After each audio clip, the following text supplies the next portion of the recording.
Anyway, since satellites, here's the thing. You can see how category 4 and 5s have changed. They've doubled since 1960. Doubled. So here's the forecast for hurricanes. I think you all know what's coming. It's perhaps another double by 2050.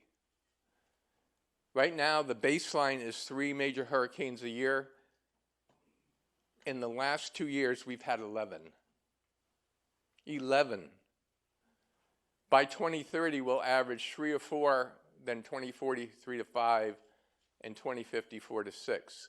So we're going to go from 3 roughly to 6 in the next 30 years. Hurricane season is going to be longer. The National Hurricane Season, for the first time, expanded the hurricane season starting May 15th rather than May 30th.